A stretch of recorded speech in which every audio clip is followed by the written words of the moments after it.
तो चलिए सबसे पहले समझते हैं कि आखिर प्रकाश क्या होता है। ठीक है, देखिए प्रकाश एक ऊर्जा का रूप है जो हमें किसी वस्तु को देखने में हमारी सहायता करता है। ठीक है ना, मतलब ये हुआ कि प्रकाश क्या है, तो एक ऊर्जा का रूप है जो हमें किसी वस्तु को देखने में सहायता करता है। ठीक है ना, देखिए इसका डिफिनेशन, इसका परिभाषा बहुत सारे लोगों ने अलग अलग या बुक में, बहुत सारी किताब में अलग अलग तरीकों से लिखा हुआ है। ठीक है, किसी में लिखा होता है कि प्रकाश एक ऊर्जा का स्रोत है। ठीक है, तो देखिए आप कोई भी परिभाषा याद कर लीजिएगा। ठीक है, कोई दिक्कत नहीं। ठीक है, तो प्रकाश एक ऊर्जा का रूप है जो हमें किसी वस्तु को देखने में हमारी सहायता करता है। ठीक है, जैसे कि यहाँ पर हम जो चीजें दिखाई दे रहे हैं हमको, जो कुछ भी, ठीक है, तो यहाँ पर कहीं ना कहीं प्रकाश है और उसकी वजह से हमको दिखाई दे रहा है। ठीक है, जैसे कि आपका इस तरफ भी लाइट लगा हुआ है, इस तरफ भी लाइट लगा हुआ है, ऊपर भी लाइट है। ठीक है, तो ये यानी कि जो प्रकाश जो सब तरफ से ट्यूबलाइट से जो प्रकाश आ रही है ना, उसी की वजह से जो है ना यहाँ पर हम भी देख पा रहे हैं और आप भी देख पा रहे हैं। ठीक है, आप जिस मोबाइल से ये वीडियो देख रहे हैं, ठीक है, तो उस मोबाइल से भी क्या हो रही है, कहीं ना कहीं एक लाइट निकल रही है, यानी प्रकाश निकल रही है। ठीक है, और उस प्रकाश की वजह से आपको दिखाई दे रहा है। ठीक है, अगर आप मोबाइल को लॉक कर दीजिएगा तो फिर आपको दिखाई नहीं देगा, क्योंकि उससे प्रकाश नहीं निकलती है। ठीक है, तो इतना तो समझ में आ गया कि प्रकाश हमें चीजों को देखने में सहायता करता है। ठीक है, अंधेरा कमरा में तो आपको दिखाई कुछ नहीं देगा। ठीक है, जब तक वहां पर प्रकाश नहीं होगा। ठीक है, प्रकाश के बारे में आपको आज के जानना है कि निर्वात तथा वायु में प्रकाश की चाल कितना होती है, तो 3 × 10⁸ मीटर पर सेकंड। ठीक है, निर्वात का मतलब होता है कि जहां पर आपका कुछ भी नहीं होता है। ठीक है, मतलब कोई वायु तायु कोई माध्यम नहीं है। ठीक है, जैसे कि कोई अंतरिक्ष हो गया। ठीक है, तो अंतरिक्ष में क्या होता है कि आपको किसी प्रकार कोई मतलब वायुमंडल नहीं है। ठीक है, कोई वायु नहीं है, जल भी नहीं है, वहाँ कुछ भी नहीं है। ठीक है, एकदम खाली जगह। ठीक है, तो जहां पर वायु या किसी दूसरे माध्यम की अब मतलब उपस्थिति नहीं रहेगी। ठीक है, मतलब माध्यम रहेगा ही नहीं। ठीक है, तो वहां पर हम क्या बोलेंगे, निर्वात बोलेंगे। क्या बोलेंगे उसको, निर्वात। ठीक है, तो निर्वात और वायु दोनों में लगभग प्रकाश की चाल सेम होती है, और वो कितना होती है, तो 3 × 10⁸ मीटर पर सेकंड। ठीक है, इसको याद कर लीजिएगा। ठीक है, ये वाला वन ऑब्जेक्टिव में आपका आता है। ठीक है, ये तो एक वर्ड में भी आता है। नेक्स्ट कि प्रकाश हमेशा क्या करती है, प्रकाश हमेशा सीधी चलती है।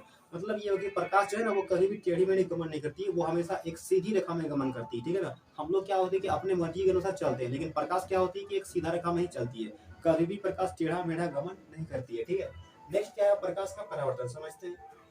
तो जब कोई प्रकाश किसी भी चिकने चमकीले सतह या किसी दर्पण से टकराती है, वो तो वो टकरा के वापस चली जाती है। ठीक है, इस घटना को प्रकाश का परावर्तन कहते हैं। ठीक है, मतलब ये हुआ कि जब कोई प्रकाश किसी भी दर्पण में टकराएगी या कोई भी चमकीला पृष्ठ रहेगा। ठीक है, चिकना रहेगा या चमकीला रहेगा, कोई भी सतह। ठीक है, दर्पण को छोड़ करके कोई दूसरा चीज भी हो सकता है। ठीक है, अगर आपका सतह पूरा एकदम चिकना है, पूरा प्लेन है, तो वहां से टकरा करके वो वापस चली जाएगी। ठीक है, तो ये जो घटना हुआ प्रकाश का टकरा के वापस चला जाना, ठीक है, तो इस घटना को हम लोग क्या कहते हैं, प्रकाश का परावर्तन कहते हैं। ठीक है, अब देखिए प्रकाश के परावर्तन के कुछ नियम भी है आपका। ठीक है ना, प्रकाश यानी कि जो परावर्तन होती है ना, तो कुछ नियम के अनुसार होती है। ठीक है, जिसे हम प्रकाश के परावर्तन का नियम कहते हैं। ठीक है, तो प्रकाश के परावर्तन के ऐसे दो नियम है। प्रकाश के परावर्तन के कितने नियम है आपके, दो नियम है, यानी कि दो नियम से प्रकाश का परावर्तन होता है। ठीक है, अब ये दो नियम क्या है देखिए।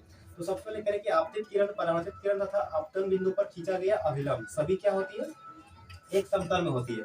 मतलब आपतित किरण, परावर्तित किरण और आपतन बिंदु पर खींचा गया अभिलंब, ये तीनों क्या होती है, एक समतल में होती है। अब आप बोलेंगे आपतित किरण, परावर्तित किरण, ये अभिलंब, ये सब क्या होता है। ठीक है, तो यहाँ पर समझिए, देखिए ये प्रकाश आया इस तरह से, टकराया, टकरा के क्या हुआ, चला गया, तो ये प्रकाश का परावर्तन हो गया। ठीक है, यहाँ पर कोई दर्पण है या कोई यहाँ पर चमकीला पृष्ठ भी हो सकता है। ठीक है ना, तो ये जो प्रकाश आ रही थी, ठीक है, उसको हम लोग प्रकाश क्या क्या बोलते हैं, आपतित किरण। ठीक है, यानी कि जो भी प्रकाश आती है और किसी दर्पण में टकराती है, तो उसे हम आपतित किरण कहते हैं। ठीक है, इसका नाम क्या है, आपतित किरण। अब यहाँ पर जैसे कि टकराया, तो टकरा के वापस चला गया ये प्रकाश। ठीक है, तो ये प्रकाश को हम लोग बोलेंगे परावर्तित किरण, यानी कि जो प्रकाश आपका दर्पण से टकरा के वापस चल जाती है, इसे हम क्या कहते हैं, इसे तो इसे हम कहते हैं परावर्तित किरण। ठीक है, ये तो हो गया आपका। अब देखिए आपतित किरण दर्पण के जिस बिंदु पर टकराएगी, ये जो आपका बिंदु O है, ठीक है, दर्पण पे जिस बिंदु पर आपतित किरण आकर के टकरा रही है ना, उस बिंदु को आपतन बिंदु कहते हैं। ध्यान से सुनिएगा, क्या बोलते हैं इसको, आपतन बिंदु। आपतित किरण दर्पण के जिस बिंदु पर टकराती है, उस बिंदु को आपतन बिंदु कहते हैं। ठीक है ना, ये तो समझ में आ गया आपतन बिंदु क्या होता है। अब देखिए अगर आपतन बिंदु पर एक हम लंब खींचेंगे, अभिलंब, ठीक है, जो यहाँ पर समकोण होगा, मतलब 90 डिग्री का कोण पर एकदम सीधा अगर रेखा खींचेंगे, तो उसको हम लोग अभिलंब कहते हैं। इसका नाम क्या है, अभिलंब, माने आपतन बिंदु पर खींचा गया लंब को अभिलंब कहते हैं। ठीक है, ये बात तो समझ में आ गया। अब यहाँ पर देखिए ये आपतित किरण और परावर्तित किरण, इसके बीच में ना एक कोण बनता है, उस कोण को बोलते हैं आपतन कोण। क्या बोलते हैं इसको, आपतन कोण। आपतन कोण को हिंदी इंग्लिश में कहते हैं एंगल ऑफ इंसिडेंस, और इसी वजह से इसको आई से लिखते हैं। ठीक है ना, और ये जो परावर्तित किरण और अभिलंब के बीच का कोण को परावर्तन कोण कहते हैं। ठीक है, और इसको लोग आर से लिखते हैं, क्योंकि इसको एंगल ऑफ रिफ्लेक्शन बोलते हैं। ठीक है ना, ये बात समझ में आ गई। तो वही चीज यहाँ पर लिखे हैं, आपतित किरण, परावर्तित किरण और आपतन बिंदु पर खींचा गया अभिलंब, ये तीनों क्या होती है, एक समतल में होती है। ठीक है, ये आपका पहला नियम हो गया। दूसरा नियम है आपका कि आपतन कोण तथा परावर्तन कोण का मान सदैव बराबर होता है। मतलब ये हुआ कि ये जो आपका आपतन कोण है और ये परावर्तन कोण, ये दोनों का मान क्या होता है, हमेशा आपका बराबर होता है। मतलब ये हुआ कि अगर ये आपका 30 डिग्री अगर ये बन रहा है, तो ये वाला कितना बनेगा, ये भी आपका 30 डिग्री बनेगा, ठीक है। ये था आपका प्रकाश के परावर्तन का नियम, ठीक है। तो बच्चे बताइए भी आपको वीडियो को कैसा लगा, ठीक है, कमेंट कीजिए। अगर आपको वीडियो अच्छा लगा तो वीडियो को लाइक कीजिए, ठीक है ना, और जितने भी दोस्त हैं सभी को शेयर कर दीजिए, ठीक है। और चैनल पर अगर नए हैं तो सब्सक्राइब भी कर दीजिए, ठीक है, और बेल आइकन को प्रेस कर लीजिए, ठीक है, ताकि आपको जो भी आपका इस प्रकार का जो भी आपका नया लेटेस्ट नॉलेजेबल वीडियो आएगा उसका नोटिफिकेशन आपके पास पहुंच सके और आप उस वीडियो को देख पाए, ठीक है। तो चलिए आज के लिए इतना ही, मिलते हैं फिर अगले वीडियो में। So thank you, best of luck.